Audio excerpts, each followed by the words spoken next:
ये देखो, इस सरिता ने फिर कचरा अपने आंगन में डाल दिया। ये इंसान है या जानवर?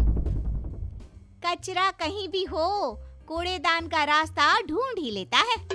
तुमने मेरे घर को कूड़ेदान कैसे कहा है? वैसे ही जैसे तुमने मेरे परिवार को जानवर कहा। देखो, मैं राकेश भाई साहब का लिहाज कर रही हूँ, वरना क्या, मैं भी मुकेश भैया की वजह से चुप हूँ। राकेश की पत्नी सरिता और मुकेश की पत्नी विनीता के बीच ये झगड़ा रोज की बात हो गई थी, लेकिन हमेशा ऐसा नहीं था। दोनों परिवार 4 पुश्तों से अच्छे पड़ोसियों की तरह रह रहे थे। राकेश और मुकेश दोनों एक साथ ही बड़े हुए और बचपन से अच्छे दोस्त रहे। शादी के बाद दोनों की पत्नियां भी सहेलियां बन गईं, लेकिन धीरे धीरे दोनों में मनमुटाव हो गया, जिससे माहौल बदल गया। तब से ना चाहते हुए भी बचपन के दोस्त दूर हो गए। देखा, आज फिर उस सरिता ने हमारे घर कचरा फेंका। अरे इतनी हवा चल रही है, कहीं से उड़कर आ गया होगा। तुम्हें कैसे पता कि सरिता भाभी ने फेंका है? अरे जिस चिप्स का पैकेट मेरे सामने उड़कर आया, वो वही तो खा रही थी। अरे ये क्या बात हुई? अरे चुप रहो, तुम कुछ नहीं समझते। क्यों सुबह सुबह लड़ने लगती हो? तुमने देखा नहीं शुरू किसने किया था? कुछ भी बोलेगी तो क्या मैं चुपचाप सुन लूंगी? अरे नहीं, तुम तो बस सुनाती हो। क्या कहा तुमने? नहीं, कुछ नहीं, सब समझती हूँ मैं। देखना तुम, किसी दिन ना मैं। अरे अब बस भी करो ना भाग्यवान, तुमसे तो बात करना ही बेकार है। एक तरफ दोनों पड़ोसनों को एक दूसरे से नफरत थी, वहीं दूसरी तरफ अपने पापा की तरह रोहित और ईशा भी अच्छे दोस्त थे।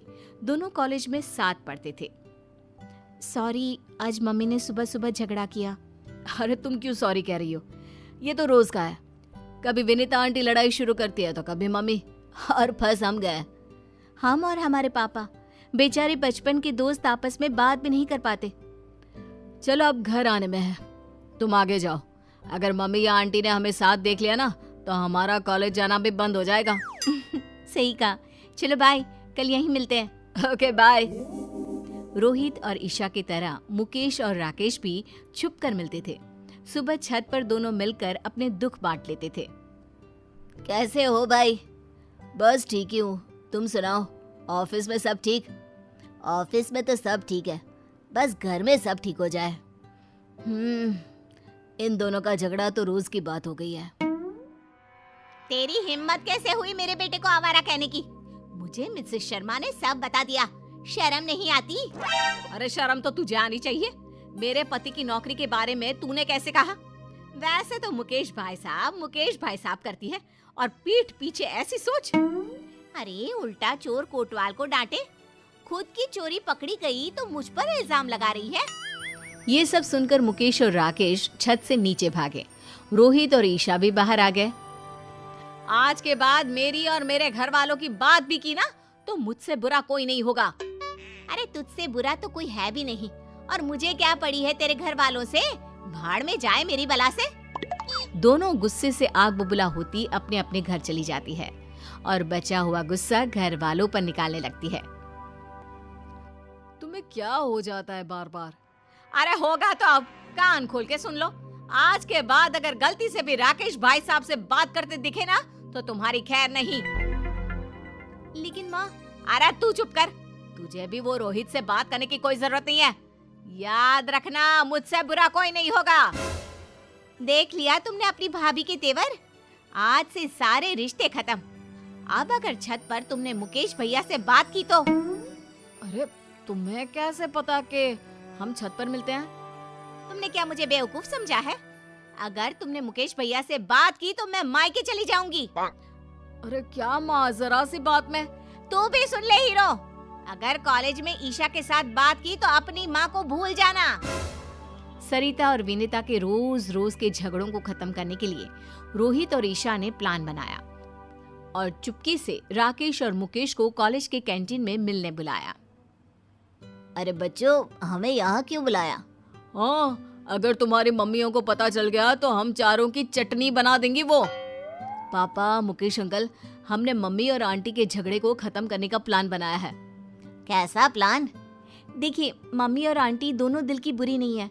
दोनों के झगड़े का कारण थोड़ी गलतफहमियां और बाकी चुगलियां हैं। आपने सुना नहीं था, मम्मी को विनीता आंटी और विनीता आंटी को मम्मी के खिलाफ वो शर्मा आंटी ने ही तो भड़काया था। हाँ, विनीता तो बल्कि रोहित की हमेशा तारीफ करती है। कहती है इतना समझदार लड़का है, पढ़ाई में भी अव्वल है। सही कह रहे हो। सरिता भी तुम्हें अपना भाई मानती है, वो क्यों किसी से तुम्हारी बुराई करने लगी? बस पापा, इसीलिए हम चाहते हैं कि दोनों को एक दूसरे की अच्छाई का पता चले और झगड़ा भूलकर दोनों में दोस्ती हो जाए। ऐसा प्लान है। कल मम्मी मार्केट जाने वाली है और विनीता आंटी मंदिर, तभी सही मौका है। अरे लेकिन करोगे क्या? यहाँ आइए। दोनों बच्चों ने राकेश और मुकेश को प्लान सुनाया। लेकिन बेटा, कोई गड़बड़ तो नहीं होगी ना? डोंट वरी अंकल, हमने अपने दोस्तों के साथ मिलकर प्लान बना लिया है। सुनो जी, कल मंदिर जा रही हूँ मैं। अब ठीक है, आराम से जाना। हेलो रोहित बेटा, तुम्हारी आंटी निकल गई है। All the best. सुनो जी, पैसे दे दो, मैं मार्केट जा रही हूँ।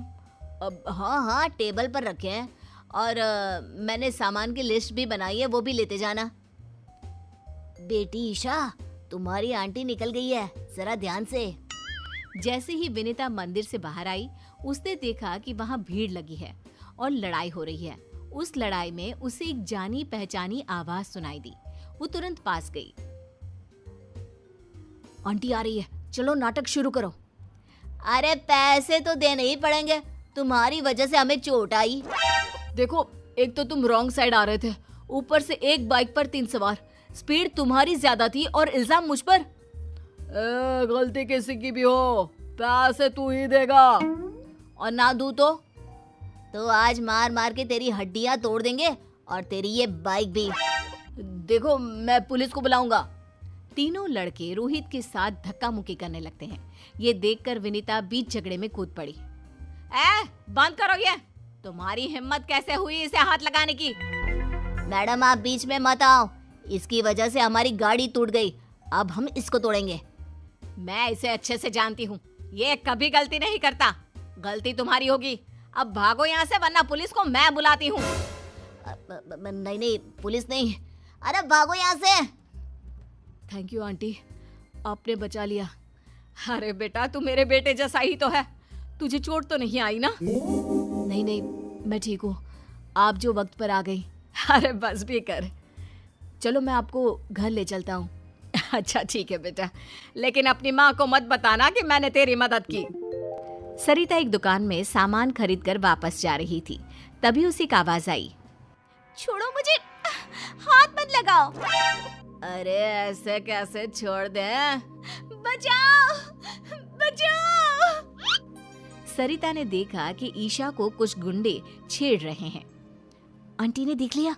हाँ, तो एक्टिंग शुरू करो। आज अकेली मिली है, अब बच के कहाँ जाएगी? ये सब देखकर सरिता ईशा को बचाने के लिए दौड़ी और अपनी चप्पल निकालकर उन्हें पीटने लगी। अरे कम बख्तों, रुको जरा, बताती हूँ तुमको। ये ले। अरे बाप रे, भागो यहाँ से। अरे रुको, अभी तुम्हारी अकल ठिकाने लगाती हूँ। भागते कहाँ हो? रुको। जाने दीजिए आंटी, वो भाग गए। थैंक यू, आपने मुझे बचा लिया। अरे मेरी बच्ची, तुम ठीक तो हो? मैं ठीक हूँ आंटी, आप जो आ गई। वो तो भाग गए, वरना मेरी फूल सी बच्ची को छेड़ने वालों की तो टांगे तोड़ देती मैं। चलो आंटी, घर चलते हैं। बेटा, तू अकेले कॉलेज मत आया जाया कर, रोहित के साथ ही रहा कर। जी आंटी जी। और अपनी माँ को मत बताना।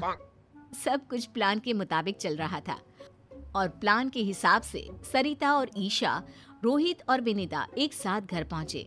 राकेश और मुकेश भी बाहर ही खड़े थे। अरे रोहित, तुम इसके साथ? ईशा, तो इसके साथ कहाँ से आ गई?